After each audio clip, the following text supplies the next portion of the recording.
Good evening, everyone. Call our regular council meeting to order for Monday, July the 22nd. Approval of the agenda. The July 22nd, 2019 regular meeting agenda be adopted as presented. Moved, second. All those in favor? Opposed? Carried. Adoption of the minutes. The minutes of the regular council meeting held June 24th, 2019 be adopted as presented. Moved, second. All those in favor? Opposed? Carried. Tonight we have a delegation representing the Hope and Area Transition Society. Bonnie's here. I saw Bonnie Millward, Youth Coordinator for the Hope and Area Transition Society, Donna Varner from the School District, and Tamara Young, the Facilitator for the Youth Group. There's a lot of people here to hear you tonight. You're going to stay there, Bonnie? Sure. If that's okay? Yeah, absolutely. It's a pretty tight space in here. So, yes, I'm Bonnie Millward. I'm Youth Coordinator, one of the program managers over at Hope and Area Transition Society. My partner for this project is Donna Varner from the School District, Fraser Cascade School District 78. I'm not quite sure where she's at, so something might have come up and she was unable to attend, I'm not sure. I've also brought with me Tamara Young. She's one of my teammates. She facilitates the LGBTQ2S+ group called The Community at the high school. And two youth representatives here, Bronte Roberts and Abby Stryker, just in support of the project as well as youth representatives. Being youth coordinator, everything that I do is youth driven. So this is one of the projects that has come forward through various different youth groups over the years. So what I've already given you all, and is on the screen there, is 3 examples of completed crosswalks in the BC area. So with the package also, I've given you a list of about 43 other crosswalks that are currently installed throughout the province of BC. There are others that are in the works or have been approved and haven't yet been installed, but there are 43 already that exist. The rainbow crosswalks are a symbol of inclusion and diversity for any community that they're in. So for the community of Hope, that's what we'd like to see, is it installed as a representation of our inclusion. It's inclusive of everything, so regardless of your religion, your color, your orientation, your identification, your background, your ethnicity, anything, it's a welcome for everyone and that everyone is included. Let me just see here. So yes, the youth group has kind of come up with the tag, the love has no labels, and that's what the rainbow crosswalk is meant to symbolize. The idea is that I have the opportunity through the Canadian Experiences Fund, which is federal funding for the Government of Canada, to apply for funding for this. So as an agency, we're not asking the district for money, we're just asking for permission and possibly a support letter to go with, like a letter of support to go with the grant application. The idea would be that we as an agency would write the grant, we would manage the funds, we would manage the installation of the project, we would ask the district for, like I said, a letter of support, but also the director of operations to kind of support us in how to install it, make sure it's straight, that kind of thing. And then in years in the future, I would write right into the grant a 5-year maintenance plan as well, which would mean that we would make sure that we help maintain it in partnership with the district. So for example, we do get the rainbow crosswalk installed and say the color blue ends up with a pothole in it. The district would repair the pothole, we would reinstall the paint. We would also do a little bit of an event around it.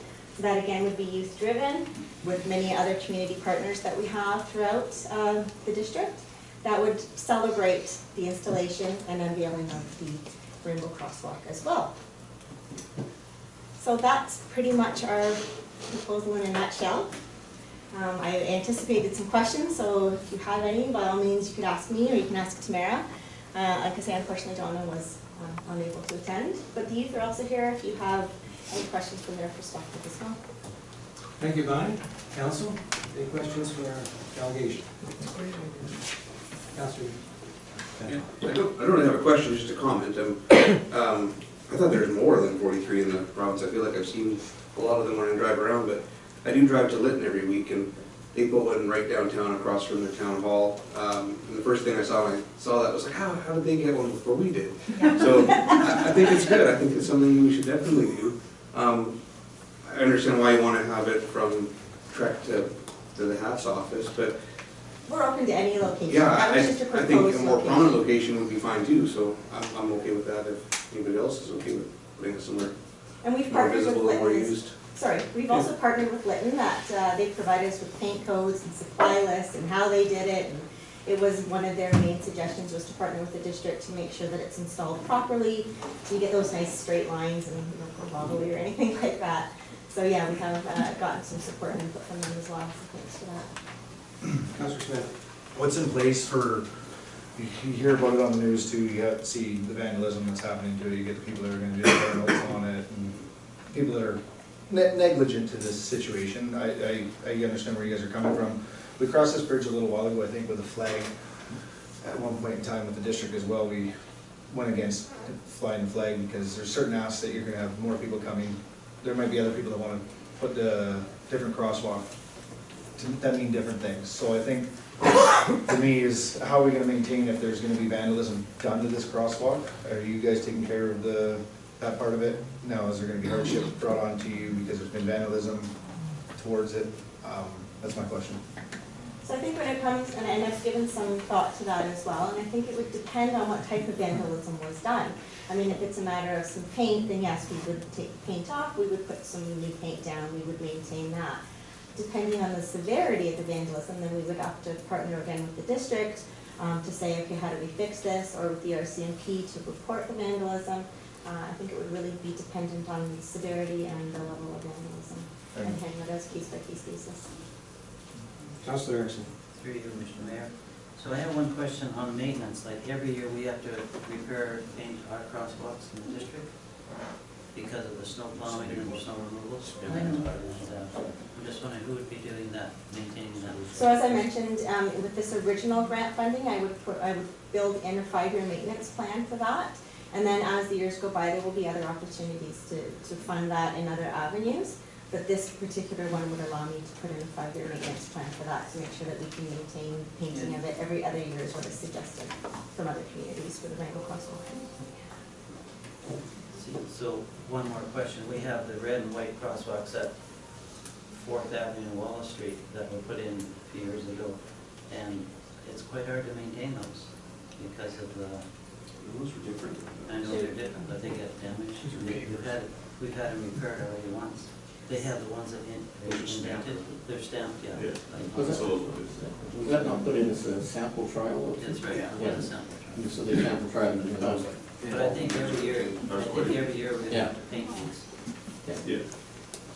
So on your list, some of these crosswalks have existed for a couple of years, 2015, 2016, 2013. These are all communities that I've kind of networked with and connected with to see how they do it, and we'll be echoing a lot of how they do it to make sure that it works. Other communities have proven that it works, and have been able to maintain them for all these years, so we would echo the same. Like I say, currently right now I'm reaching out with those communities, they repaint them every other year. One of the other options is to look at the rubber type installation as opposed to paint, and I can source that out as well and get some pricing for that. I think that's what the crosswalk at 4th Avenue is, and you can field up with the snow plows. So paint's probably better. Yeah. All right, Council, any other questions? Thank you. Thank you, Bonnie. Thank you. You and your team. Appreciate your visit to us tonight. I'm always available for any other questions down the road. You are. Thanks. Thank you. Yep.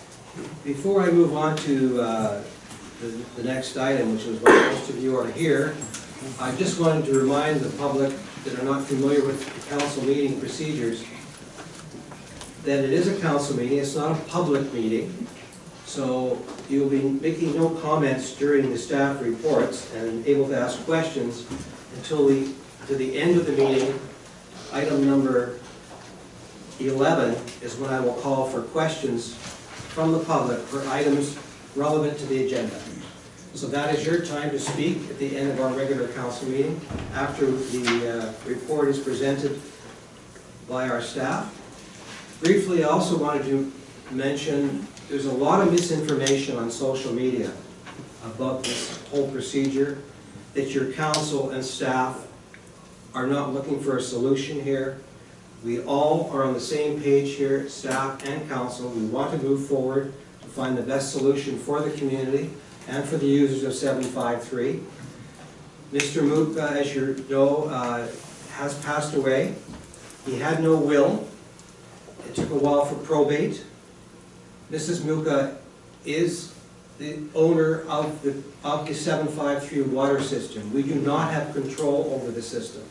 Mrs. Muka does, and working with the water controller, and Cortex was hired by the province to manage her affairs until a decision is made on moving forward.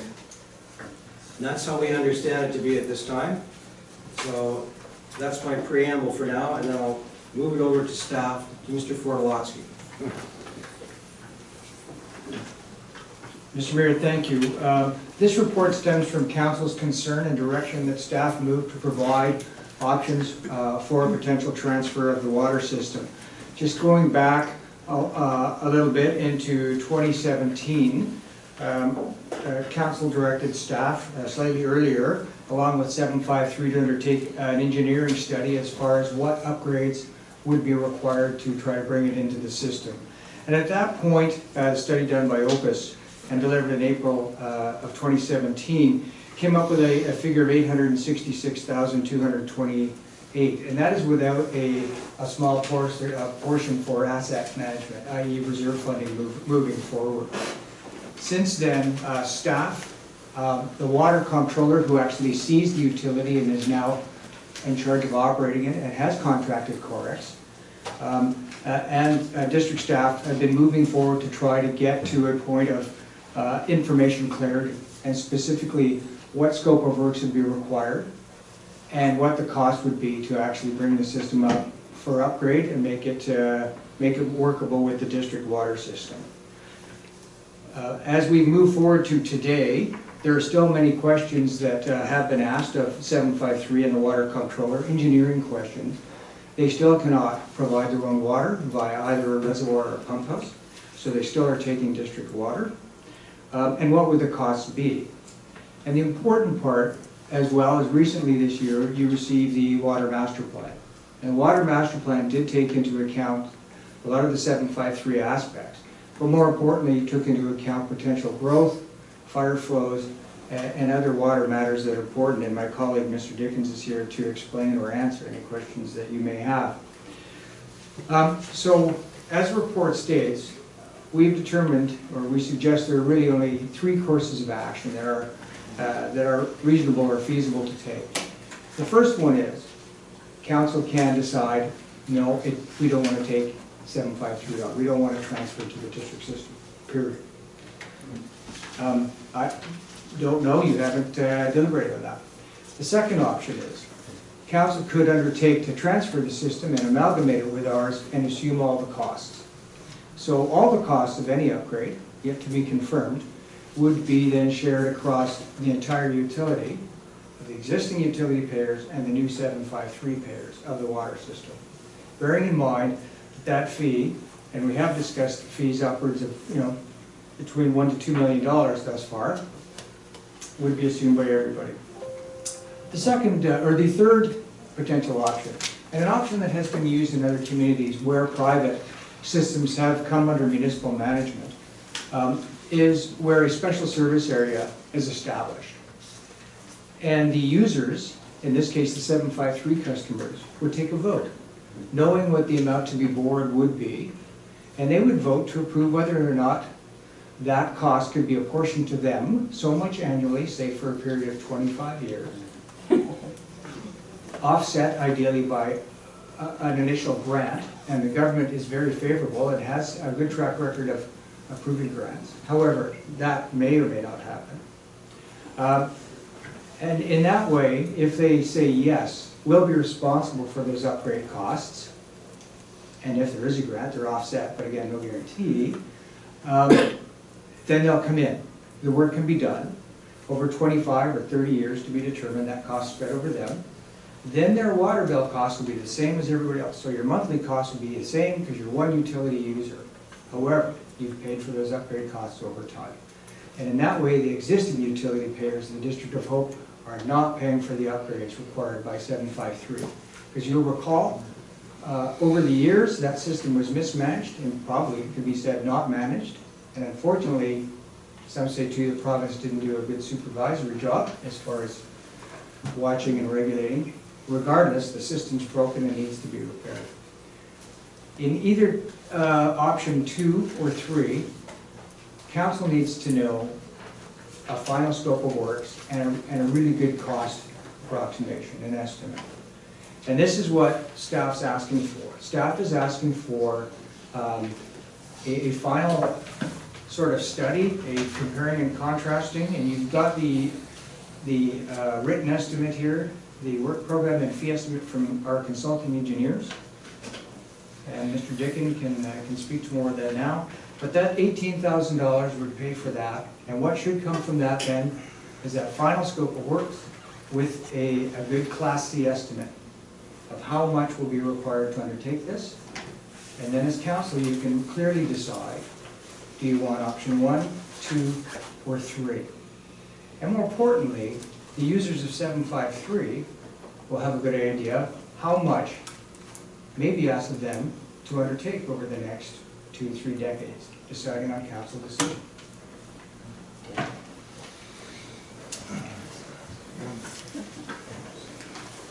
Councillor Smith, start us I'll off. start this.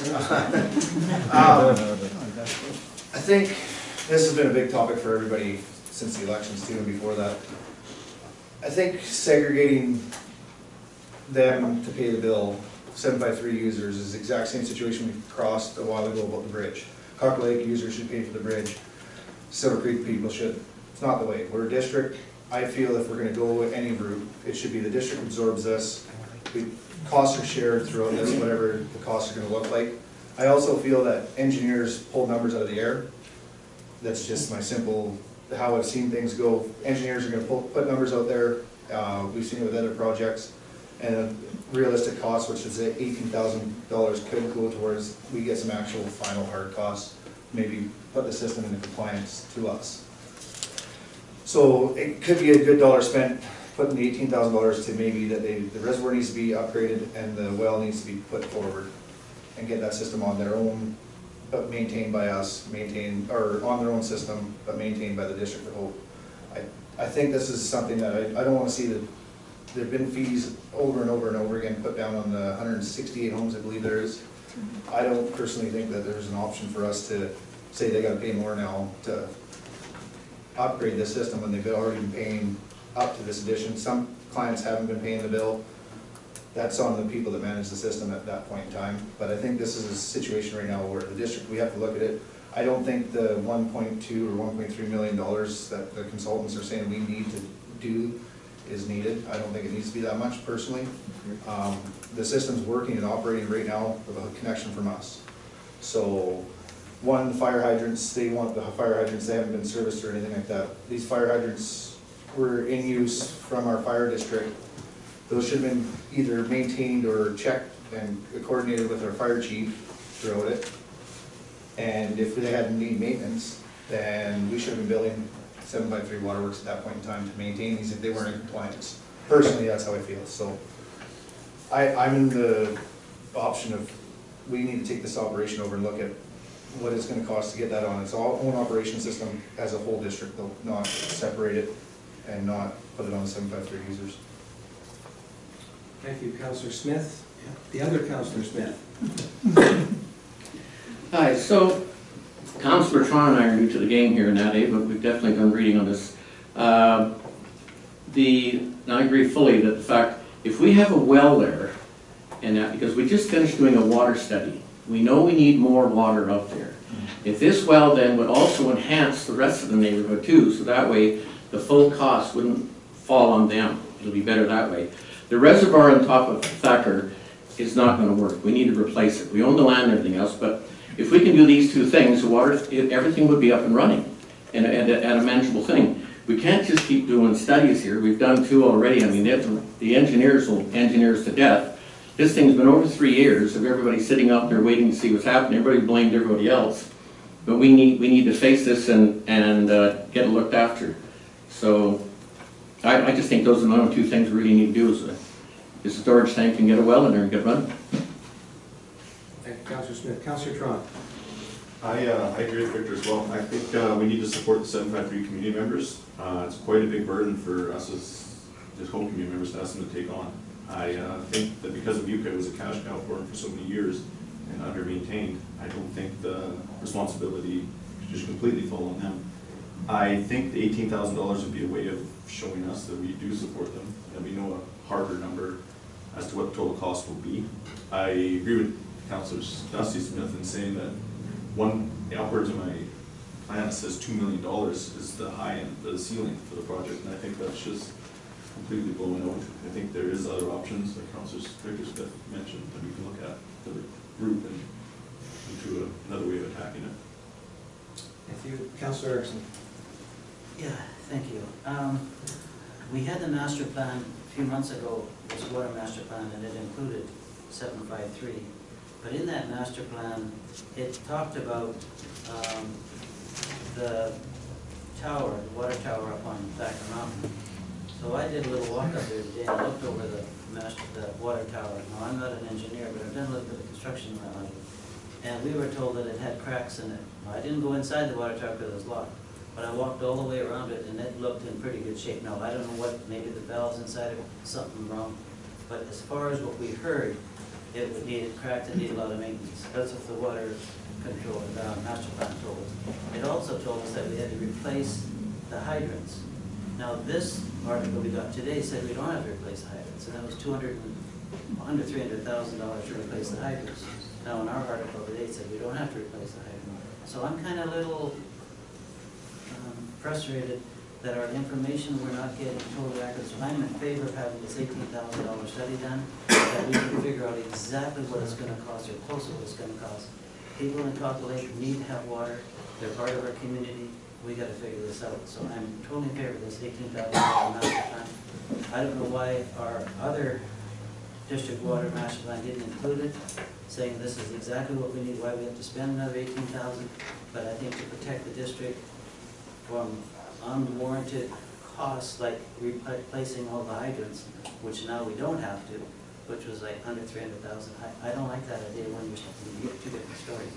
So I think a good, clean information from an engineer saying this is what we need to do. I know we have to connect pipes out there because of the fire suppression.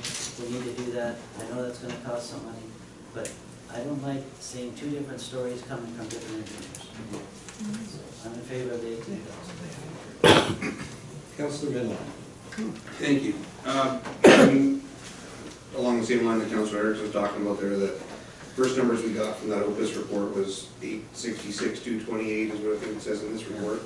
And I remember that a large portion of that was replacement of fire hydrants, and they only recommended that because they had no records showing service. They didn't check them or anything like that. The letter we have in this report, dated just July 16th of this year, last week, from True Consulting says that Corix has since gone through and tested those hydrants. It's understood that Corix has inspected and serviced the hydrants, and they are all in good working order. I think there is some discrepancy as to how many hydrants we needed based on the number of homes or something like that, but either way, I think that was $349,000 worth of hydrants. So if you took that initial estimate of 866 and took the 349 off, and that's a lot more reasonable, and I don't know how we get up to 2.1 or whatever it is in here now. Is that, I was trying to find it when Councillor Smith was speaking about it, was there talk about replacing that whole reservoir or just repairing it? Well, no, all the reports say that, about repairing it and everything else, but they need to have a bigger one and larger size to support the future work. Yeah, the water master plan spoke to that. Yeah, the water plan spoke to that, so that will look after the future. So if we have the tank and a well, it's actually going to work better with their plan. And not so many engineers here putting out ideas that those hydrants are newer. I mean, Silver Creek and Half a Hope got older hydrants. That was crazy. I do definitely think that the district needs to take on the system. The water master plan shows some benefits to the rest of the community. Yes. By having the connections made as far as fire flows go and redundancies and things like that for other wells going down. So it does help the entire community as a whole. My initial thoughts were that a local service area group should be consulted and have that vote to see how that goes. And I understand, I think if that vote was to fail, that then we'd be looking at the other option of having the district take it over or not again. So listening to my councillor colleagues here today, it sounds like the majority would be in favor of just assuming the system and having the entire town spread the cost out. I do want to remind them too, though, that everybody's talking about the current days and having higher than District of Hope water user fees for a lot of years. Those users were paying a lot less than the District of Hope residents, and we're envious of them. And now it seems to be the shoes on the other foot. There's still a lot of people that have not ever paid a bill. Maybe not a lot of people, but a handful, and some that have not paid a bill since the increases have happened. And my question through to staff would be, how do we deal with that situation before we take on a water system? I wouldn't be in favor of taking it over until all of those bills were paid up, because I don't think we would have any recourse to go back and collect those funds. I think it's only right that people that have water coming out of their tap, they need to pay the bill to the company that was providing it. My discussion, Mr. Mayor, with the water comptroller is they have taken that on board. I've advised them already, council would not want to take a decision with accounts receivable still on the book, specifically very long ones or people that have never paid. They are now collecting those, and they are now locating buried or covered water connections. And if the people at the residence fail to pay, they'll dig up the connection, cut off the water, and the charges to repair or put back in place the connection will be put on the property owner. Councillor Stewart. So far, I like option 2, and I also agree that we are one community, and what happens with 753 can be shared amongst all of us. We're a community, and there's more than one area in this town that's going to need some attention. And if we start saying, well, you'll pay this and then you'll pay that, well, the people in Silver Creek also need a new reservoir too. And it's more expensive. So I'm in favor of option number 2, and it's time. We have to do something. This has been 27 years in the making. Thank you, Councillor Stewart. Councillor Erickson. Yeah, thank you through you again. So that, I've been in Hope since 1981, and that reservoir was put in since then, and I'm wondering, do we have the engineer's drawings on that reservoir? Do we know anything about it? Is it usable? Will we be able to use it down the road if we can hook into it? It's hooked in already, but if we just upgrade maybe the valves and the electric system and the controlling of what's going on inside there, to me, I would really like to see a good study on that before we pull it out and build a brand new one, because there you're going to be spending a lot on it. Mr. Mayor, through you. So the issue with the reservoir is that it is not filling currently. The static level on the reservoir is about a third full, and based on the elevation, now that the system is connected to the District of Hope, the 753 reservoir is several meters lower than the reservoir, the district reservoir, so hydraulically it should be overflowing. And initially when we connected, it was overflowing, to the point where a lay flat hose had to take the drain water down to the ditch. Now we can't get the reservoir to overflow, so there's some sort of hydraulic issue in there. So that's part of the concern with the reservoir. We did have district reservoirs being inspected a few years back, and we decided to have a look at 753 reservoir because the contractor had a different plan. Well, I don't believe that there are major cracks in it. I don't believe it to be leaking. There is root penetration into the reservoir, which is never a good sign. And realistically, to do the due diligence, we need to determine how much the well is going to cost to install, how much the reservoir is going to cost to either fix what's there or replace it. Additionally, for the system to function properly hydraulically, a dedicated feed line to the reservoir is required with an altitude valve to prevent it from overflowing. So those are the big costs associated with the upgrades. There are other upgrades that have to do with additional hydrants because the spacing doesn't conform to the fire underwriter standards, and some looping where the district main ends several meters from the 753 main. It really makes sense to loop those from a fire flow perspective. There's also some sampling ports that would need to go in because currently the water quality sampling is done from household taps, which is not a recommended practice. Those are the low-hanging fruit items. The big ones are the well and the reservoir. And if we can get good solid costs on that, we'd be in a good position to make an informed decision as to whether or not it's conceivable to take the system on. With regard to the hydrant, just a point of clarity, when the OPIS report was done, hydrant maintenance had not been done for years on the 753 system. So at that time, the operational status of the hydrants was largely unknown. And so OPIS decided, you have to include this number because we don't have anything telling us whether they're operating properly or not. Last August, Corix Water did service all the hydrants, and they did report to us that they're all in working order. So, should the hydrants be replaced at this point in time? No. You'd replace those over time as they reach the end of their useful life, as you would asset manage any system. So the big ticket items are the well and the reservoir. And further investigation of the reservoir is proposed in TRU's cost estimate. They've actually looking to hire a company that specializes in reservoirs to provide them with that information. Thank you, Mr. Dickon. Councillor Smith? So we actually can't apply for a grant until it's in our name, is that correct? Not officially, nor would we ethically or legally, I believe, be able to apply any monies to the 753 system when it's not part of our own utility. It's a third party. And also on the hydrants net, so if we provide fire protection out there, wouldn't we do the fire hydrants when we're doing the testing and that? Again, in the past, we couldn't go in and just test and maintain fire hydrants because it was a third party, it was a private utility.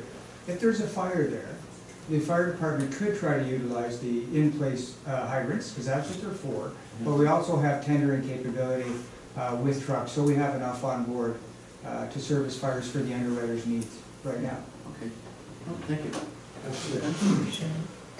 Well, with that statement, on the fire department thing, I think it's no different than if a commercial building has sprinkler system in it. That's a third party owning that sprinkler system that's within it, that's inspected. Same thing as out there, that's a third party, should have been inspected or maintained. But the other thing is there, if we decide to assume this is not liability, but assume the system right now, is there funds in the kitty with Corix that's being held that would be transferred to the district to hold in correlation to us taking over the system?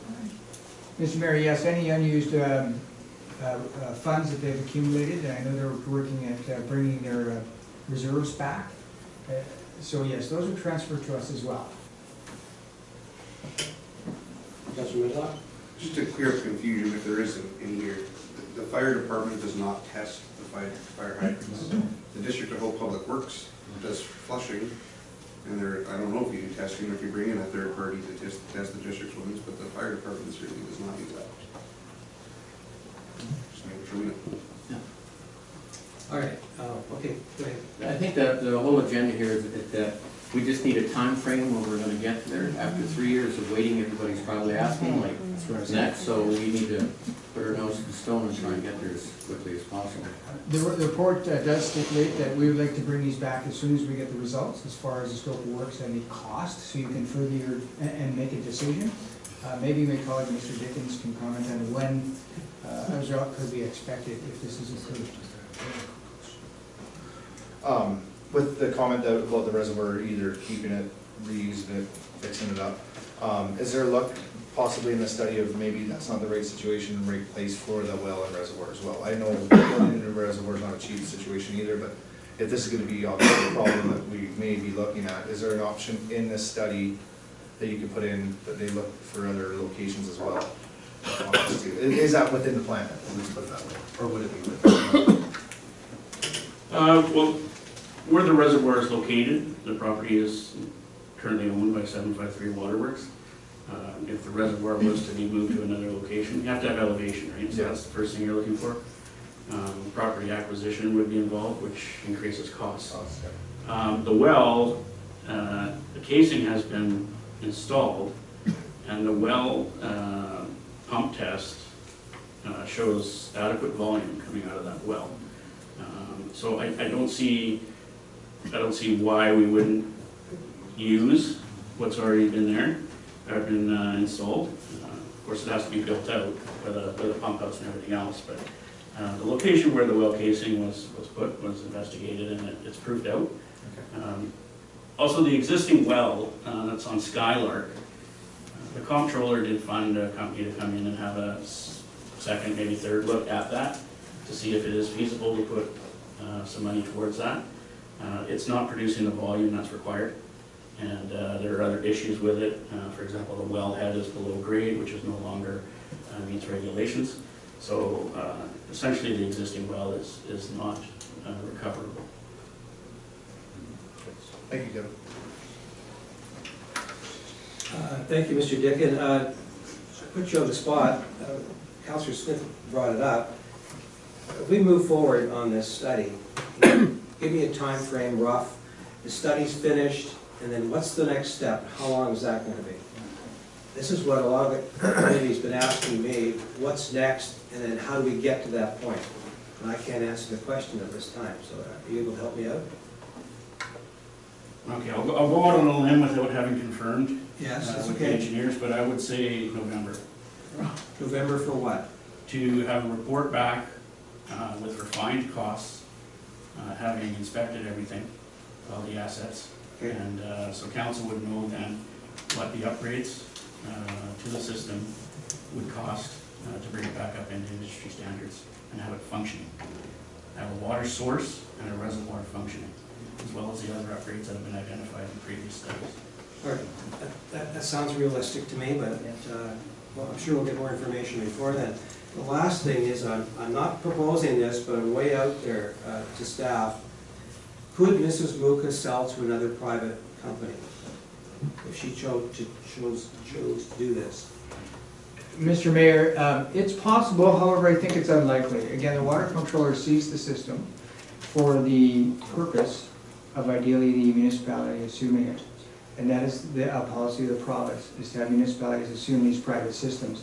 Hence, they've been working very cooperatively with the district in investigating thus far the possibilities. And they have also, through the customer base of 753, funded a lot of the engineering and the investigative work. Any more questions at this time? Moving forward then, I'm looking for a motion on resolution 1 or resolution 2. I'd like to move resolution 2. Resolution 2. Second, move to second. Resolution number 2 is that council resolves to undertake the recommended engineering studies in order to provide the required scope of works and best cost estimates to further inform a decision on transferring the 753 Waters utility to the District of Hope in future. And that council authorizes up to $18,000 to be allocated from the Water Fund Reserve to undertake the studies. Call the question. All those in favor? Unanimous. It's done. Carried. So in order to move quickly through the agenda to allow lots of time for questions, we'll go to mayor and council reports. And Councilor Sean, do you want to start tonight? Yeah, sure, okay. Obviously, it's been a while since we met, so I could start back to the beginning of July here. I'll be quick. On July 1st, I attended the Camp Day festivities here in town. The car show was great. I thought the weather was awesome. I mean, obviously, it helped that Chilliwack was previously canceled the week before. Very well attended. I talked to a lot of people, and I know personally that a lot of work goes into putting something like this on.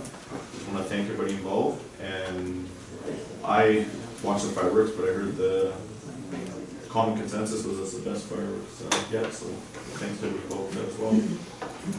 And on July 8th, I attended a workshop in council chambers with Ben Scholl. I think that the more direct communication the council has with the Spanish School moving forward will be beneficial for everybody involved. It was a good discussion. We hit on some great issues. I'm looking forward to the next meeting. I would like to thank John and staff for addressing some of the immediate needs down at the River Street boat launch that I discussed last meeting. I know there's still a bunch of work left to do, but I'm confident we're heading in the right direction dealing with the parking and launching issues down at the boat launch. Thank you. Thank you. Councillor Stewart. So in the spirit of time, I've attended many events since the last time we met. And You don't need to rush. You have time. no, I think that's great. And I just want to bring to you guys' attention that MIABC has started doing their newsletter in a different way, and I'm sending it out. I just put an FYI on it. But if you get a chance, the District of Hope was featured in the spring edition.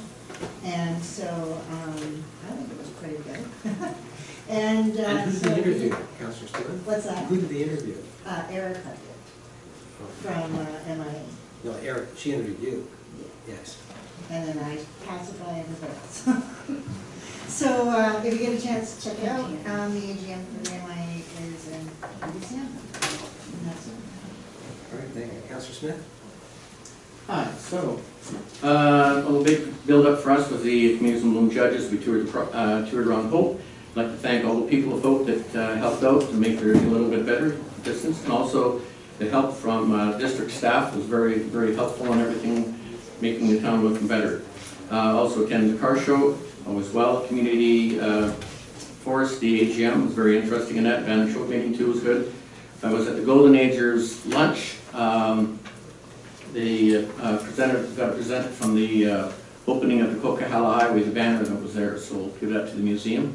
That was a nice piece that was got there.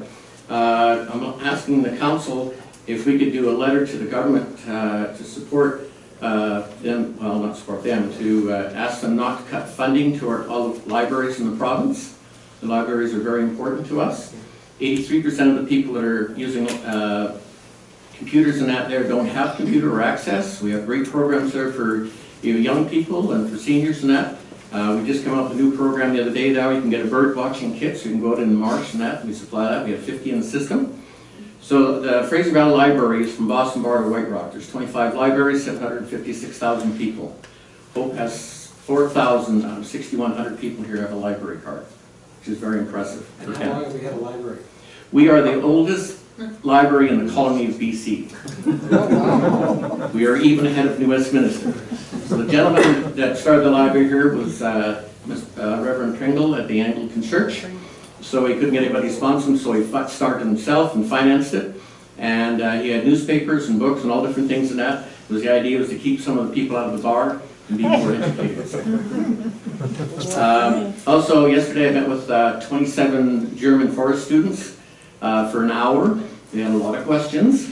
Very good. So about the forestry, how it's changed over the years. So I talked about Boston Bar, how that changed, and how the town has become, different. The community forest, I talked about that, and how everybody's participating. The First Nations on board with this. Excellent questions. They very much loved it here and everything else. And I gave them the mayor's card, so if you have any more questions, I said, please phone them.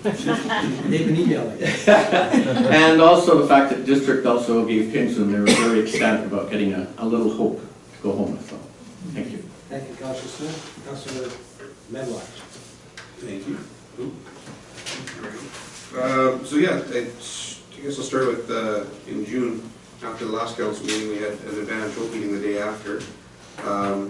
Starting, I guess, after the next meeting, because once the meeting minutes will be draft until the next advantage hope meeting where they're adopted, they're going to start posting them on the website again, which is a good thing for communication as well, so people can find out what the group's been up to. Tina Pizarro, she's one of the new directors. She was elected as chair of the organization, which is great. She's got a lot of experience in business management. She's currently employed by Enbridge in a project management role as a planner scheduler. So she brings a lot of new energy to the board, and we're happy to have her representing us as chair. We received our DBC grant finally, which means we need to do a year's worth of projects in 6 months, but The team over there is thrilled to be getting right at it, and we've got a lot of things on the go there. We talked about that gondola that's going up at Bridal Falls there. There's been some controversy over it, but it's supposed to employ about 400 people year-round. I think the controversy is around having to create a parking lot for enough people to go up there, and that means some deforestation. But overall, I think it's a good thing for the whole region.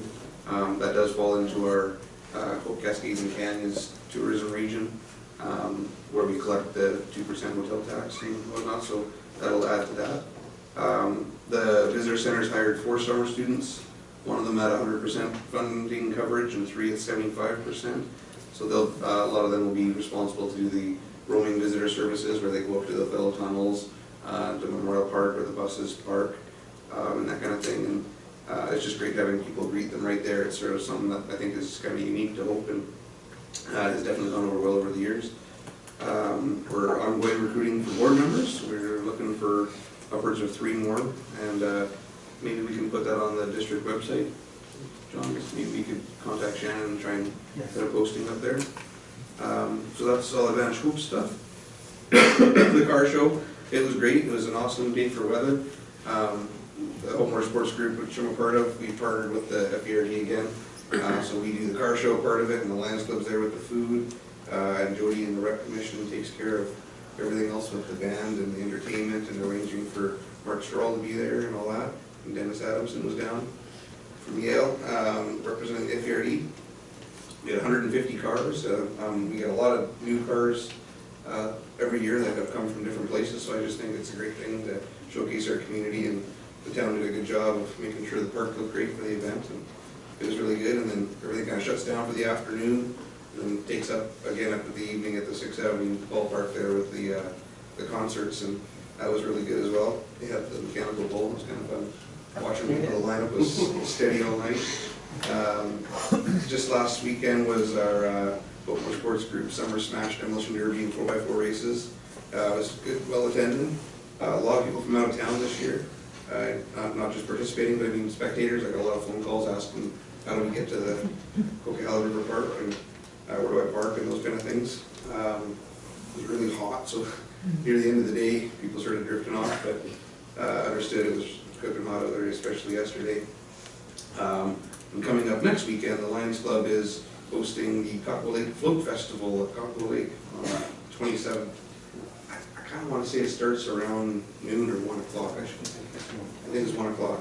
So basically, it's just a free event. Anybody that wants to come out with an inflatable or just hang out at the beach there, trying to get as many people out floating around the lake as possible. It was really fun. We did it for the first time last year, and it was a real smoky day because of the wildfires, but it was still a lot of fun. So the biggest issue is going to be parking, so hopefully people can figure out a way to carpool or walk if they live in the area. But I think it's going to be really good. The weather's looking fantastic again, so and no smoke this year. And that's all I have to report. Thank you, Councilor. Councilor Erickson. Thank you. So I attended Anhart's dedication and opening. Anhart is a group a group that is putting together 40 low-income residences out will be below the Adventist Church. They where the old crematorium used to be.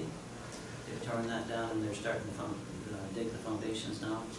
And they did a little blessing because it was a crematorium. They did a blessing there, and we had a couple neighbors show up and had a really nice song and dedicatory prayer. And it's going to be a great blessing for our community. We have 40 low-income housing coming there, and they plan to have it done by February. That's what their goal is. It's all prefab coming in. And another thing that hasn't been mentioned is this coming weekend is Camp Hope's coming to town. So there's going to be a lot of people. Camp Hope has about 4,000 people staying over there at the camp for the 10 days. So the town is going to be quite busy this week. And regarding the boat launch, I did a little research on the boat launch, and I kind of remember this since I've been in Hope for quite a while. The boat launch at the end of Rupert Street was actually put in when they were rebuilding the Fraser Bridge, because they had to put riprap around the piers, and say they had the big tugs coming in, they put the rocks in the tugs and dumped them around the piers. And that's why the boat launch has been there. It's actually not a legal thing or anything, it's just existing. And I think we have to really, as a district, think about what to do there. Because I was over there on Sunday just looking at it again, and it was just a traffic jam. There was at least 5 to 7 trucks with boats and trailers behind and cars parked all the way around the residence. It's in a residential area. So I think we should think through that a little bit, maybe find a better spot or a different spot. And I remember we had a flood once, and where Rupert Street goes out into the water, that was all filled in. I think Hope Ready Mix filled it all in because it had washed out a lot. And so if you see there, you see a big knoll, and it's all concrete below, so I'm sure Hope Ready Mix put all that stuff in there. So it's really not a regular boat launch. It's been used since the highways were rebuilding that boat launch. So these are things we have to think about when we're going ahead and discussing what to do, and it's a residential neighborhood. I think it's something we have to think about quite seriously. That's all I have to report. Thank you, Councilor. Councilor Smith. Yeah, I also attended the Advantage Oak meeting on June 25th. Just to touch on Councilor Medlock's report there, the MRDT 2% tax was actually accepted, and I think now it's that meeting. I know it's been a while since then, so what that means is from basically Bridal Falls to Boston Bar, through the Fraser Cascades and Canyons, any hotel room and cabin that stayed at between and Sunshine Valley and Manning Park as well, 2% tax will be implemented on the users, and that'll be brought back to Advantage Hope for the tourism end of things. So I think that's a big win to market the region. So I think that's a big pat on the back for them. The 2 people that were involved in that were Shannon Jones and Stephanie Booker that made a big push on that to get that back going. So also there's Scenic 7 Tearaway maps that were accepted. They're going to be brought out throughout the community. So basically from Port Coquitlam all the way up the Highway 7, they're promoting where you can stop, and we hit that because we're on the last marker of the Highway 7. So I think that's good. Attended the Canada Day festivals in the afternoon. Was coming back from 100 miles, so did everything up at I missed the car show. That's one thing I really enjoyed seeing, so I did miss that, but good job by everybody up there. Also, there's been some talk about, and I briefed over it, staff has been working on this as well to let the community know about a traffic light or a situation to be accomplished at Old Hope, Princeton, and 6th Ave. It is being looked at between the district and the highways, so I think it isn't falling on deaf ears. A lot of people think that council doesn't hear anything or see anything, but it's already been in the works, so highways have been involved. John's been working due diligently with highways on this, so it's been one of my things that I've always brought up in council reports, as well as a turning signal off of Water Avenue onto Old Hope, Princeton Way. Both of those are in the works, so I just wanted the community to realize that these things are happening. It does take time. Be patient. I know some people, as you 753 users, are aware of patience can wear thin. So, but and then other than that, yeah, enjoying the rest of the summer here. It's flying by fast. Back to you, Mr. Dr. Councilor Erickson. Go. So one thing I forgot to, when I was at the Anhart opening, I went down and I looked at the access onto Hope Princeton. I think when that whole development goes in, we have to really think seriously about having maybe some flashing light there or sidewalk, some sidewalks put in properly, some type of crossing, because it's going to be a very busy section, especially with all the development going in there in the next little while.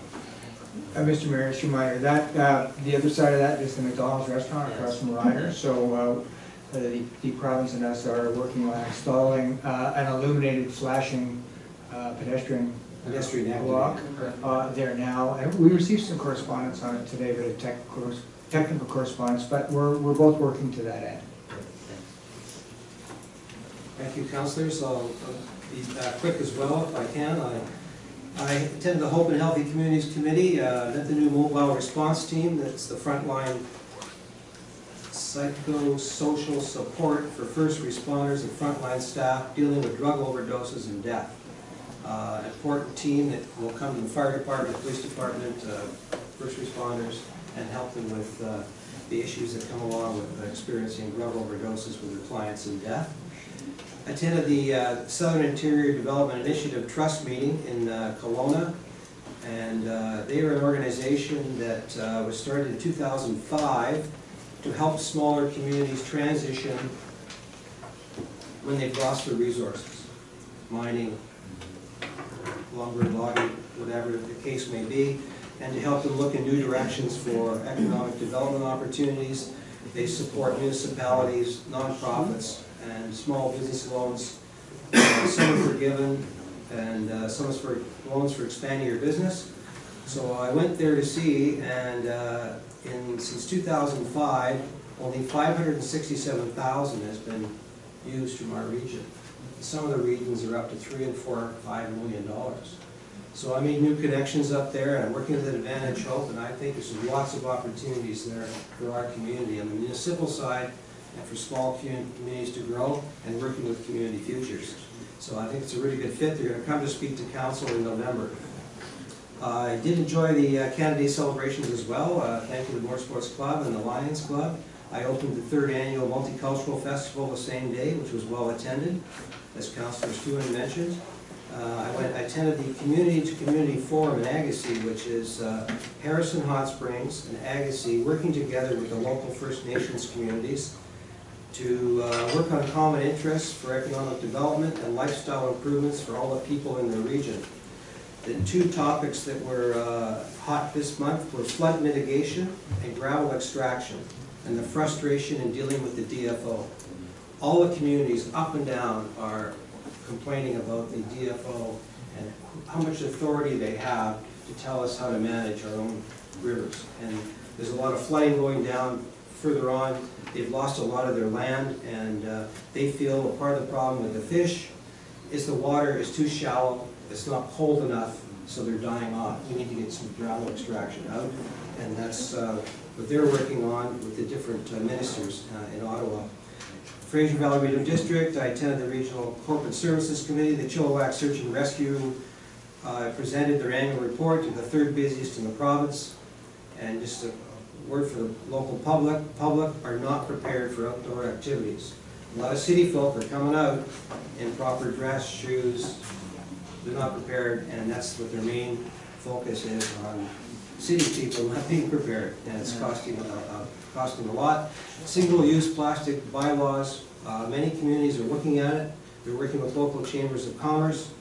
No one seems to have it right just yet. I think it's something I would like to look at later, but not now, to have a look at that. We had another presentation on the light rail service from Chilliwack to Surrey. Many hurdles to overcome. I don't think it's doable financially, and CP Rail is not interested in giving up some of their freight line to accommodate passenger service during the commuter times. So I think it's a dead issue, but at least someone's looking at it. I attended the Fraser Valley Regional District Indigenous Relations Committee. There's a Truth and Reconciliation Call to Action Day for rural communities, which is October 30th at Chihuahua, and our council will be invited to attend. Discussed the final report for the National Missing and Murdered Indigenous Women and Girls, and treaty updates were presented at the meeting as well. I'm almost finished here. Attended the Community Forest AGM, along with getting updates on what's happened the past year on log market review, the 2018-2022 harvesting plans, the silviculture update, recreation update, the partnerships with Hope Mountain Center. I think there's a lot of good activity on the go with that organization. There is a possibility, but not confirmed, that there will be another dividend possibly later this year for $100,000. That will depend on the market, the way it's going with the logs, as the staff said earlier. Fraser Health, I went to the Fraser Health and Hope and Wellbeing Initiative Steering Committee meeting, reviewed the grant applications, and I believe 4 were awarded. October 18th is the next deadline for current applicants. Councillor Erickson mentioned Anhart, and he covered it well. The last item is the Rec Commission. The mezzanine remodel RFP was brought forward and approved, and the contractor has been approved to start mid-August for remodeling the upstairs mezzanine, redoing the bathrooms, redoing the kitchen, flooring, wall, ceiling. As a lot of you know, it's in pretty rough shape. It needs to be done. And that's the end of my report for tonight. Moving on to permits and bylaws. Over to staff, please. Mr. Mayor, as you see in the report, this is a bit of a delay. We were supposed to hear the variance issue, but due to the request of the developer, he's asked it to be pushed off until August. So the resolution is that you receive the report. So a motion to receive the report from the Director of Community Development. Motion to receive. Moved. Second. All those in favor? Those carried. Correspondence. We have a letter from Liddy Kirkland requesting the off-leash dog park be given the formal name of Headland Dog Park. I would entertain a motion if council is interested in moving forward. Councillor Smith. Second. Second by Councillor Medlock. All those in favor? Opposed? Carried. It will be referred to when the new kiosk goes up as the Headland Dog Park. Motion that for information correspondence listed dated July 22nd be received. Moved. Second. All those in favor? Votes carried. That the motion of the accounts payable check listing for June 2019 be received. Discussion? Yeah, go ahead. So, Mr. Twardowski, I just have one question regarding the fees for the garbage fees. The garbage fees for May, did they increase over the normal fee for first classes? Because I see you got two different fees in there. I'll just go back, I just try and find that. I'm just looking at it. For the month of May, it was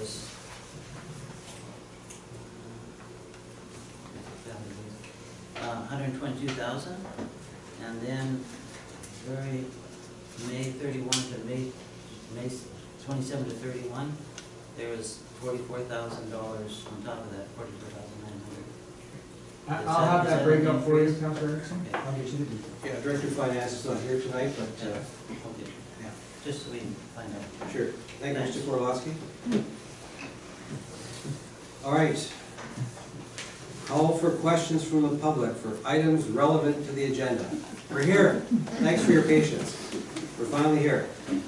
For the record, take forward, state your name. Is it address needed as well, or is that for? Just name. Okay. Thank you.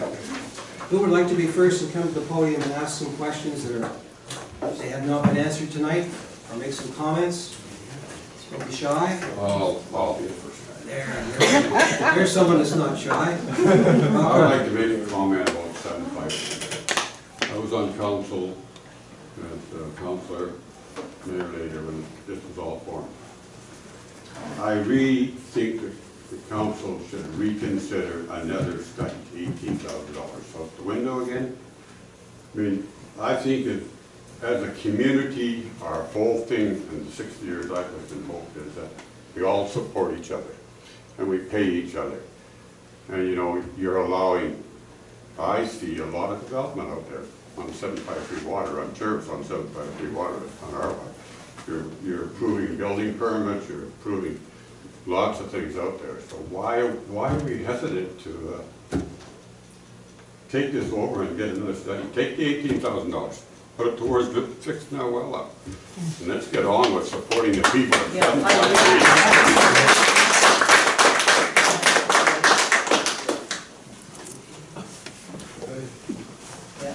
Councillor Medlock, Yeah. would you speak to that? Yep. I think I heard you say that all the development that's going on out there is taking place on 753 Waterworks system, but it's not. It's all connections through the District of Hope's water system, and I think staff could verify that if they need something there. But I think the importance of the $18,000 report is that we don't have those numbers that we need. So how do we know what the true cost is to bring the system in until we get it? And I hate spending money on reports just like anybody else, but I don't know how else to get the accurate information to move forward. So we have to do something to get those numbers so that we know what we're getting ourselves into. It's just due diligence before you take over any system. If you're buying a house or a used car, you want to get an inspection done on it, right? It's the same sort of thing.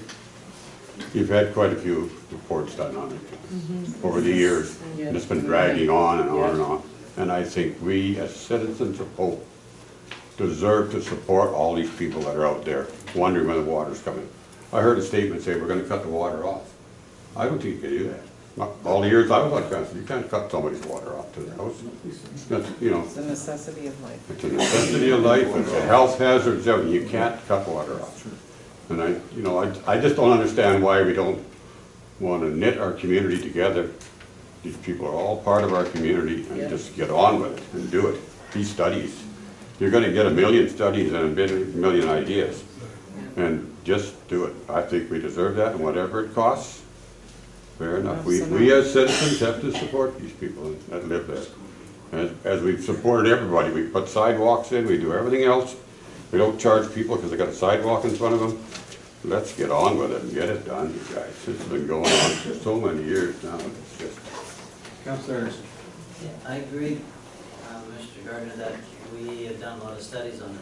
But the last study that we did, there's been some question to that study as far as the cost. And that's why I said I'm in favor of this $18,000, because we don't really know exactly what it's going to cost to hook up and put all those pipes to integrate so the water supply is going to be great for the existing community. And we don't know, I was up at that big tower up there today, and I spent quite a bit of time looking at, I couldn't go down inside because it's locked. I wish I could have looked inside. But if we can save that, instead of putting $1 million into another tower, I don't want to do that. So I think 18,000, I'm not in favor of another study, to be honest with you. But if we could figure a study, we could get 18,000, and we can save money. I was totally opposed to taking out all the hydrants. And I questioned at the meeting, I said, this is foolish, we could look at the hydrant repair them if we have to. Because $300,000 to repair hydrants out there, now the study said we don't have to. So there's $300,000 savings right there just by getting someone to look at it. So But the system is operating, Bob. It's operating now. it's operating only because the district was hooked up into it. Yeah, I know that. But, and I would say that there's hydrants in Hope proper that's been here for 100 years that are a lot older than hydrants out there. So why are we just keep putting it off with studies? Let's do the job and support everybody, get on, become a community together, you know. And certainly it may cost all of us a little bit in tax, but boy, then we're bringing our community back together. And that's what we're here for, I think, support these people. I think, You know. I think our pipes are just fine, but they're working perfectly. I think they're in better shape than the town's pipes. Yeah, so, probably in some cases they are. they're newer. Let's get on with the job. You can have studies forever. That's what we've been doing for 3 years. Take the 18 grand and put it towards a new well if that's a top priority. Anyway, that's my opinion. Councillor Smith. Just a quick question. We couldn't put out for RFP because technically we don't own the system right now, correct? So we have to ensure that our money's well spent before we take this situation over. I think $18,000 is a cheap investment to ensure we're gonna get proper numbers. They may tell us that there's pipes down the road that we need to replace in 4 years. Well, in my end of things, Kevin sees it as well.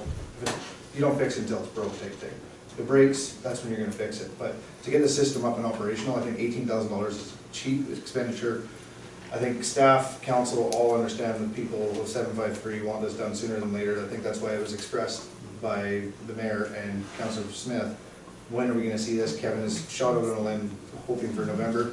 Sooner the better is obviously the situation in this. I think this gives us a realistic idea of what we need to spend to do it. Mr. Gardner, to your comments that we're a community and bring this together, I believe you were the first person to complain about the bridge when we were doing it, and that was bringing the community together. So I think this is our due diligence. This is our due diligence right now as a council to take this on, spend $18,000 out of our reserve fund that has been taxed in by the community, do the due diligence to make sure this is. I was on the committee for the bridge, 3 of us. The bridge would not be here today if we didn't have that committee. I'm sorry, Dusty, but that is the truth. We'll agree to disagree. Yeah. Well, check it out. Anyway, I'm not here to argue with anyone. Anyone else like to come forward? Sorry, I have a question. You have to get over there. Come on up here, please. I know. It's a seven. Excuse me. My question is to you, Mr. Medlock.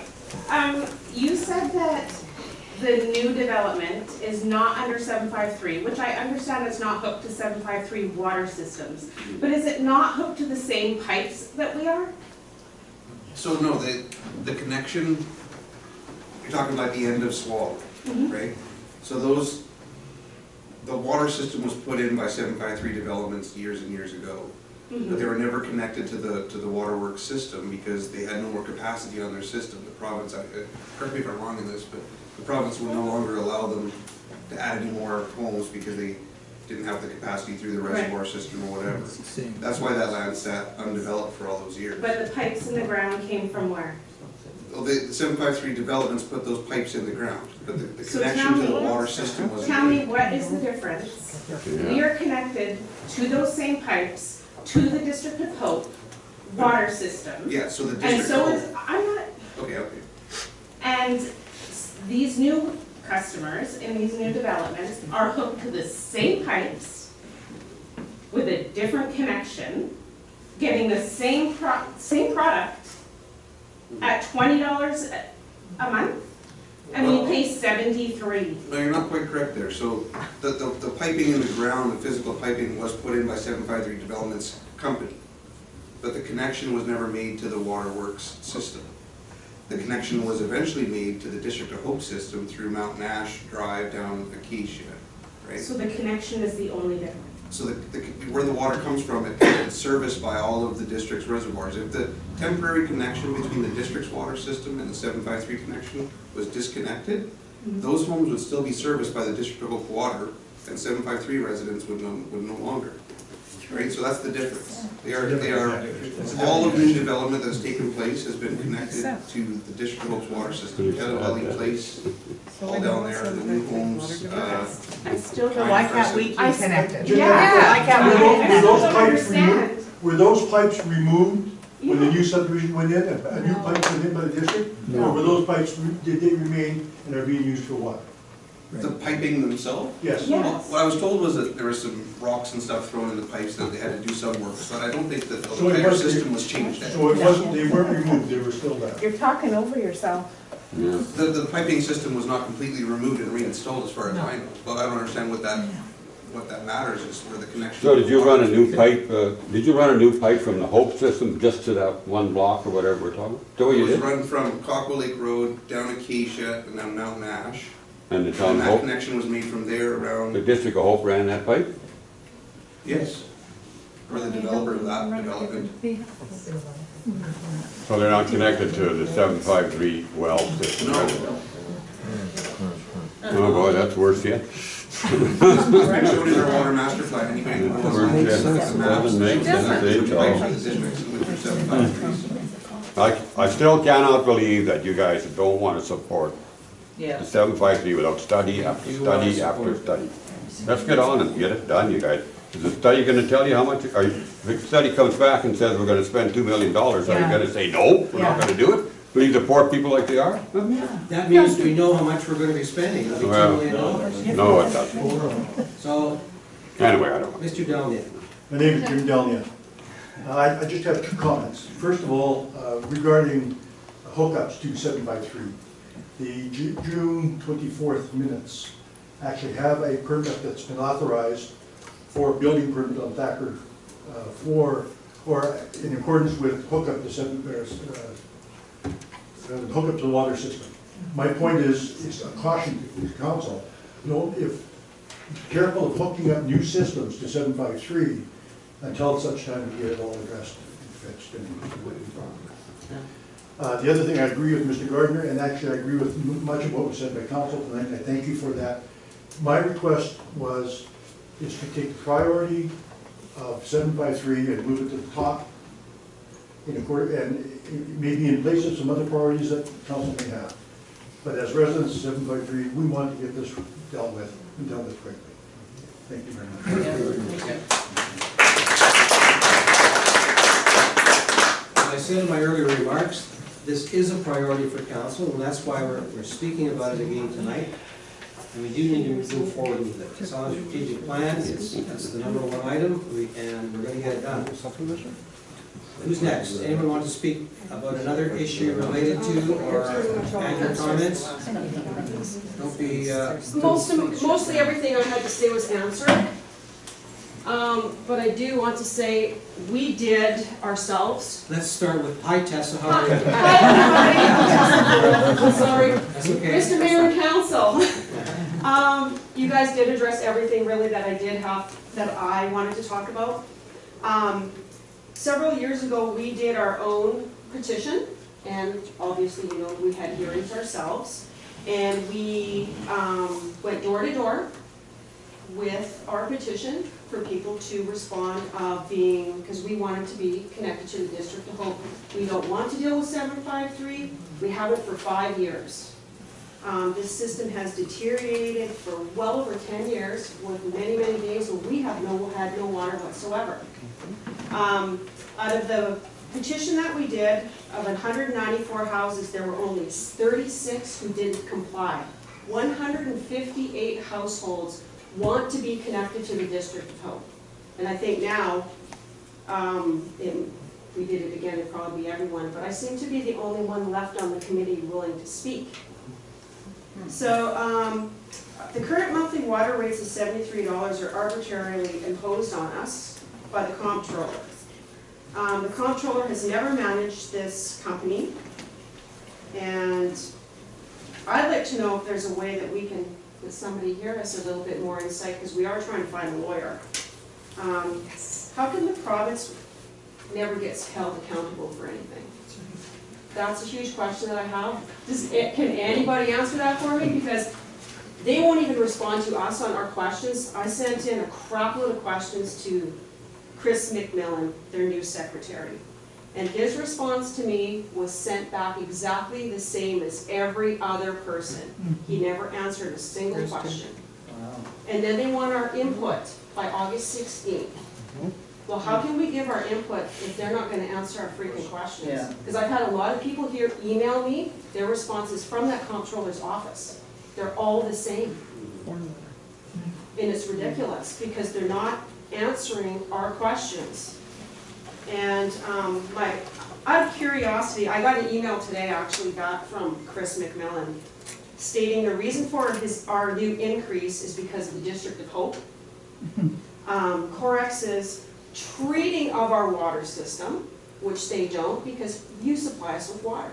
So they can't treat the water. Corex's repairs, which we know, we're fully aware, there's never any.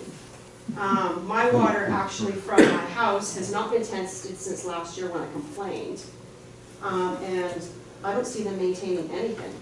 And they were hired without, I feel that we should have had say in them being hired because we weren't. And so I'm really curious as to what the District of Hope is paying the comptroller for our water, for you guys to pump us water over the last 4 years, since June 2015 of our connection. Can you supply us with an answer for the last 4 years? With what we charge. Of what you are charging them? Because I have some garbage from him today that makes no sense whatsoever. I can provide that information to council for public release. Thank you. For the last 4 years? Last 4 years. Yes, please. I'm just really curious about that. Like I said, I'm quite happy with things that were stated here today, but like I said, I think I speak on behalf of pretty much everyone. We don't want this to be part of that system. We don't, we never did, but we seem to be being shafted and blamed.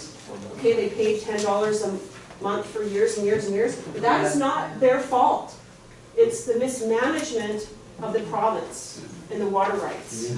It is not, and it always kind of seems to come back on us all the time, which really, of course, you know, pisses me off. It's just my nature. I feel that I have to speak for a lot of people because there's a lot of elderly people on this system who can't afford to pay it. Right. Yep. How do you make these people choose between medication, paying for water from a company that's not supplying us water? You guys are. And if you can't cut us off because we need water. And the way I believe if you were to take this over to make these people pay who haven't paid, because I know darn well that I've paid. I didn't give them their full amount the other day because their fiscal year doesn't end until August 31st of 2019, and that's when I'm assuming they're gonna raise it for. But see, they went back behind our backs and raised it for July 1st. But I have it in writing, and the amendment to their tariff 4, that it is $55 a month until August 31st of 2019. So I paid them $55 and $55, and I paid them $73 for $183 versus the $219 they were requesting. Because they never gave us notice. They wrote the letter on June 5th. They sent it, they stated it for July 1st. I received it July 5th. You got my email? Oh, I have. I have a letter to the householders. I have a copy of it. I've been receiving lots of correspondence. So, like, and it's really funny that the comptroller's office did this because we had the comptroller's office go back on Neil Murphy for doing the exact same thing to us. And they forced them to do another 30 days. Do you remember that? Yeah. Do you remember that happening? Oh, is that right? Oh, okay.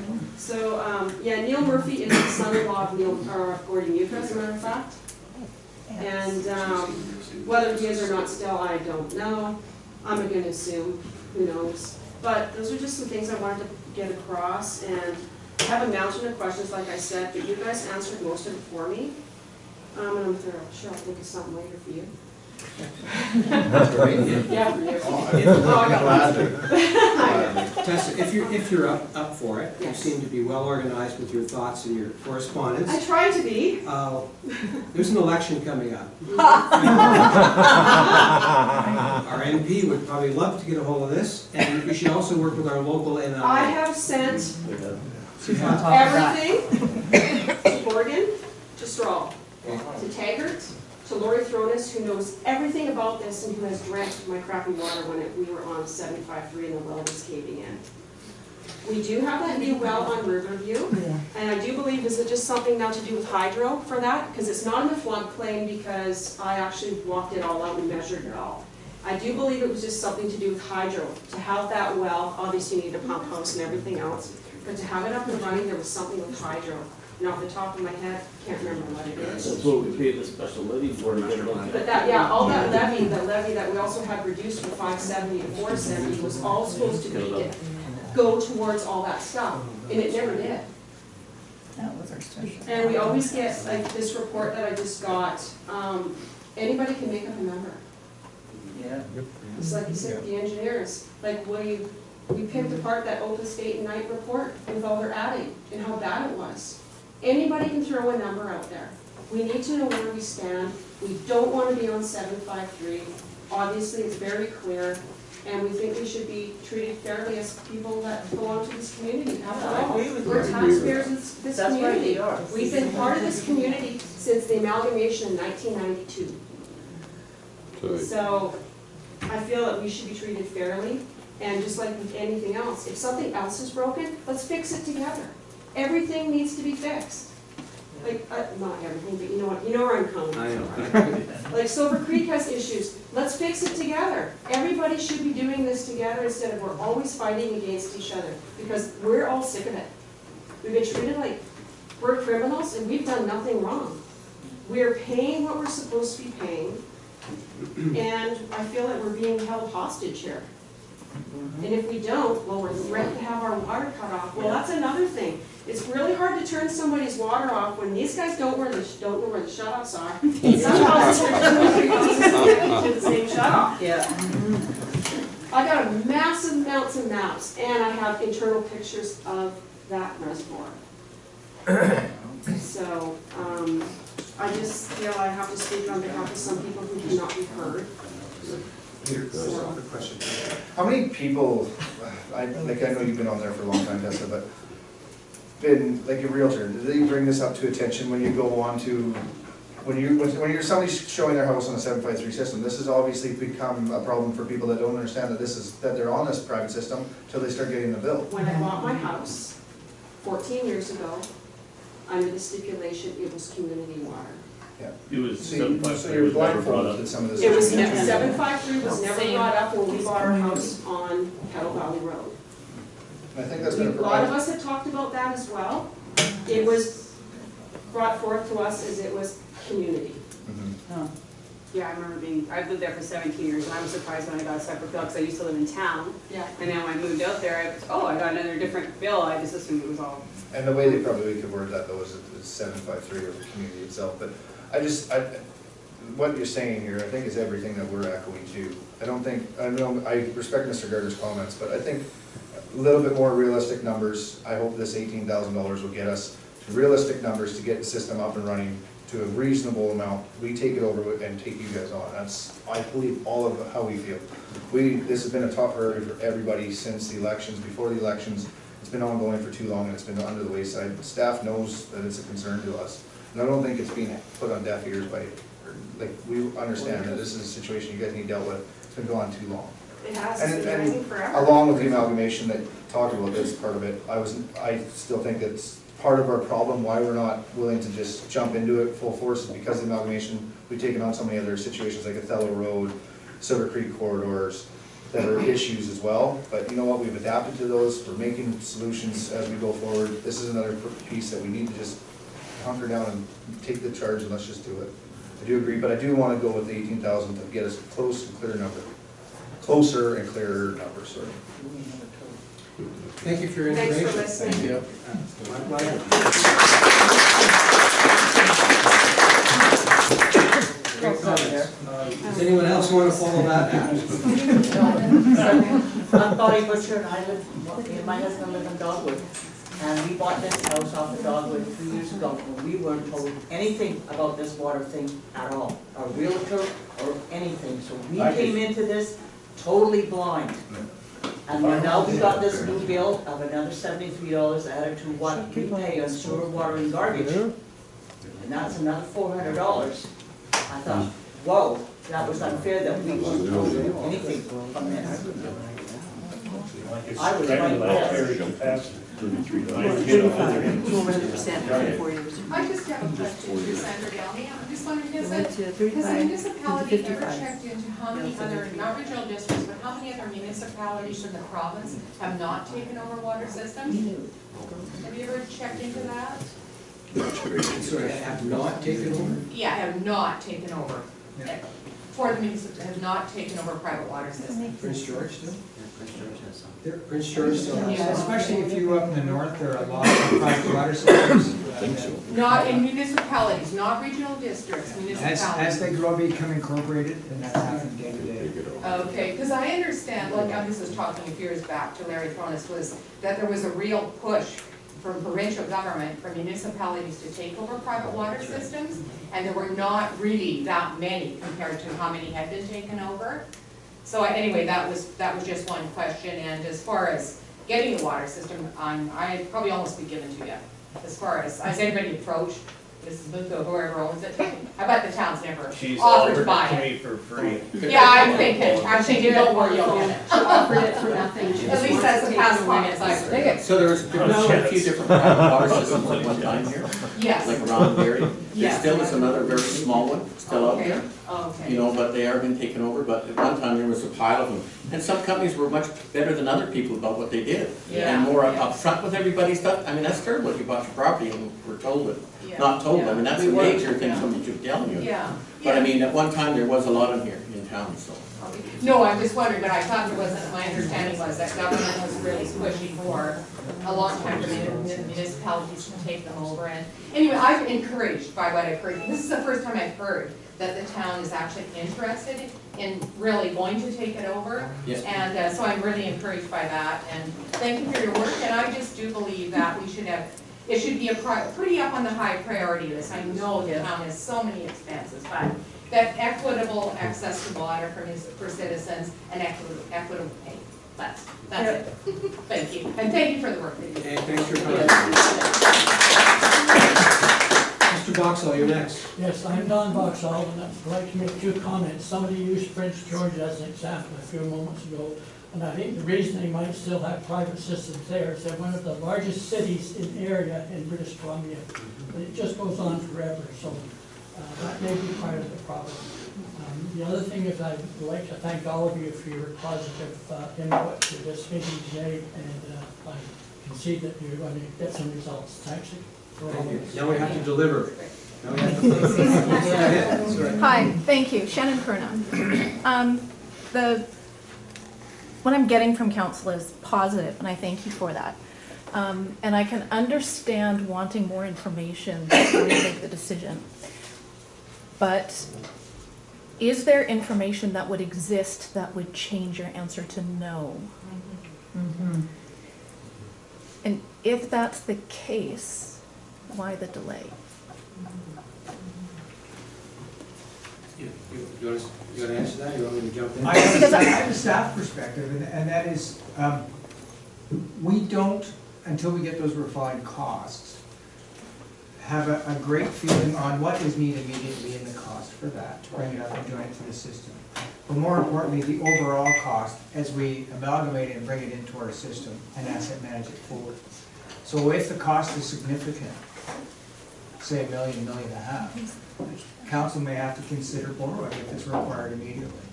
That will have a community impact, and the community will have a voice. So that is something council may have to decide. Do they have enough of resources in the various water reserve funds, or their big one anyway, to do what's necessary right away to take it on?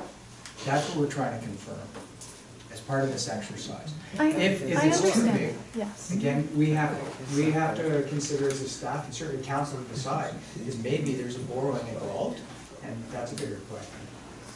But would that change the council's decision? Or would it simply? Not mine. I think we'll speak individually. It's not going to change mine. We're going ahead with this. Okay. It just, we need to know what we're dealing with financially, how much it is, and where we're gonna go. I still believe, and I know a lot of you do, this is the province's issue. They should be paying for this. We need to go to them, call it what you want, a direct grant, whatever you wanna call it. We want the total amount given to us to recover all this. So, we're moving forward. Councilor Erickson. So I just have one comment for the public, is that we just don't have this water problem in 753 to deal with. We also have Silver Creek to deal with. Silver Creek, the development of Silver Creek is going to need another water system too. So, and we only have so much taxpayer money. That's why I personally want to see what it's going to cost, and then if we have to borrow, then we have to borrow. But I think this is going to, we're going to go forward with it.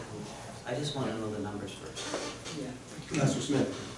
Yeah, I think this is a prime example of the situation why we got the water study done. If we paved Wallace Street today and then found out we have to replace the piping underneath of it the next day, you as taxpayers and myself as a taxpayer would be very upset. So I think this is a due diligence. Also, I think this would give us as staff an opportunity, if this looks like the numbers are, I don't think it matters what the numbers are going to be. Personally, I think no matter what, this is a situation we're going to have to accomplish, but it'll give staff a better proposal for when they're going out for RFP and stuff like that for contracts, once we assume the system. So I don't think it's a matter of if we're going to assume the system, I think it's a matter of when we're going to assume the system, and this will give us better numbers for when staff has to go out for RFP. I think that's the situation that we're in right now. So just as a point of clarity, you guys, your motion was to assume the system. Everybody seems to think that maybe you're going to put it off after this $18,000 study, right? So I just wanted to clarify, you voted, your motion was to assume the system. Right, and so the 18,000 will help you clarify like debt servicing, how much money you're gonna need, that sort of thing. Yeah, that's correct. I'll be okay. Mr. Mayor, through you, for public information, an additional reason for getting the study done is when and if council resolves to take over the system, we need to be able to inform a grant application. So one of the deliverables of this study will be sketch drawings. And the reason for the preliminary drawings and not complete drawings is when we apply for the grant application, we can leverage the grant to complete the engineered drawings. Right? So that is one key component of getting this study done. It will put us in a position where we're shelf ready to apply to the province for a grant.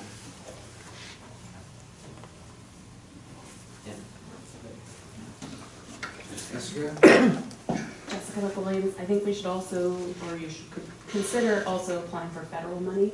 The city of Kelowna just started an $86 million water project where they're separating irrigation water and household water in southeast Kelowna. And most of it is funded by a federal grant and provincial grant money. And it's for 2,000 households. So 86 million over 2,000 households. Staff does monitor federal grants that come out, especially an election coming up.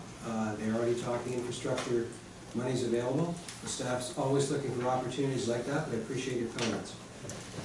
There's someone else over here before I go to Councillor Smith. Someone? Oh. I just wanted to mention one thing too. People who have lived here longer have told me that it was a promise whenever they amalgamated that 753 would be taken over by the district.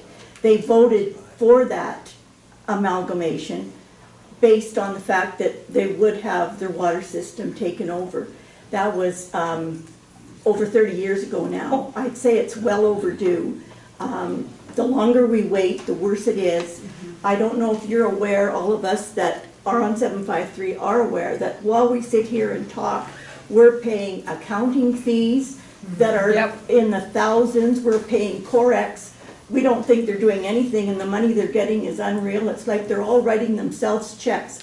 All that money that's going out while you're thinking could be applied to Hope Water System. You're spending our money that you could have. And so every time you take longer to do it, our money, we feel, our $73 a month is going down the drain, while the people in Hope pay $21 a month, and that causes discontent. People feel that we're being treated unfairly, even though our taxes are the same. In fact, our taxes are probably higher out there. And the third thing is Cockawall Lake Water System was replaced $450,000 totally by a federal grant. So there's money out there. There's no way around it. I just feel that council has taken the last 4 years to look at things. I know most of you weren't on council then, but surely there's got to be an end to the looking. If you're behind it, have the guts to say, we're behind it, we're going to vote tonight, we're taking it on no matter what. $18,000 is not going to change anything, and then we'll be happy. That's the way I feel. You're right on.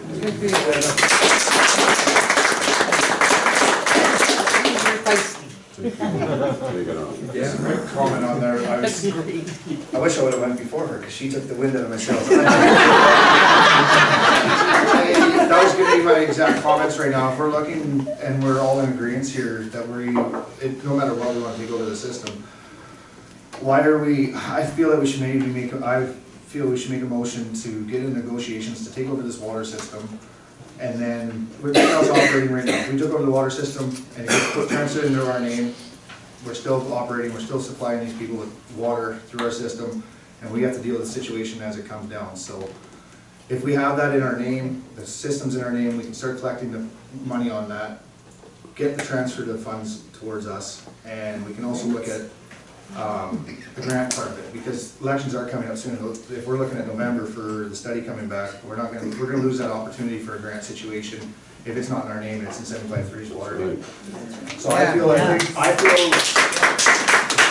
feel we should make a motion that we direct staff to look at absorbing the 753 water system into the district of Oakland. Here. We're going to do the study regardless, on our behalf regardless, but I think we need to get that system into our name and into our, that part of the portion of the money coming into our bank account, not Corex or the government. Yeah, covered that off in our resolution today.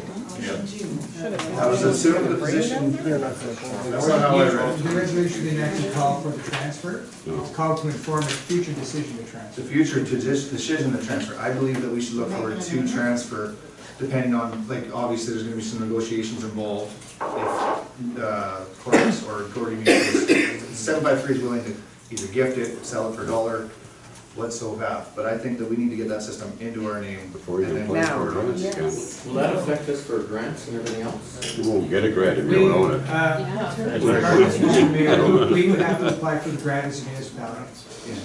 And if you don't own it, you won't You get own a that grant. if you don't own it. Yeah. I think that's a great motion, Dusty. I think the whole council should support that. Make that decision tonight. You're gonna take it over. So, Yeah.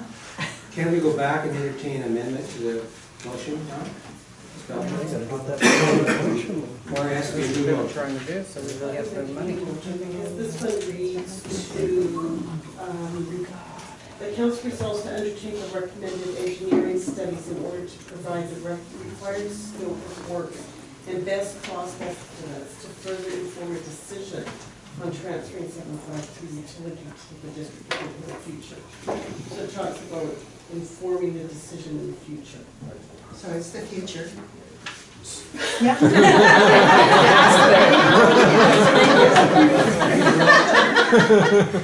Well, you could drop the, So if you're favorable the to. decision on transferring.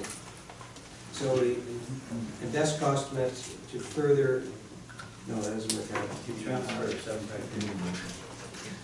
Why don't we separate those two out, Mr. Mayor? I think you need a And have poll. one for the $18,000 to undertake the study to refine the scope of work and cost estimates. And then another more important resolution to direct staff to now negotiate the transfer of 753 water system. Yeah. Into the district. I agree with that, because if they're gonna say they want $1 million for this water system on top of doing this, then it's not a good thing, but I think we should get direct staff into the negotiations. Of this, of taking this water system over. And the reason I suggest negotiations is not so much the cost, I think, because it's a loser for the estate, they want to get rid of it. We just want to make sure we don't accept it completely sight unseen until staff can, for example, look at the accounting books, look at some of the technical correct stuff, and just make sure there are no more skeletons that are going to come back to bite us. I agree. I have a question for your staff. Like obviously, I've already said it, I think that we need to move forward on this, but what are the downsides to making a decision to just start negotiation like that without knowing the receivable end of things in the books? Is it gonna matter? You know what I'm saying, like, one of my comments earlier was that there are still some fees outstanding and maybe it's of not enough value to even worry about, but I don't know that number, I'm not told. From a negotiation standpoint, if you resolve to undertake to transfer now, you lose negotiating leverage. So we can't make 753 fix itself before it transfers over. That's some of the issues. You can't make the. But the government can. 753 will never fix itself. So, Councillor Smith, are you clear on the motion you're bringing? The council directs staff to negotiate absorbing the 753 waterworks system utility to the district. We have a second. Councillor Stewart, call the motion. All those in favor? Opposed? Carried.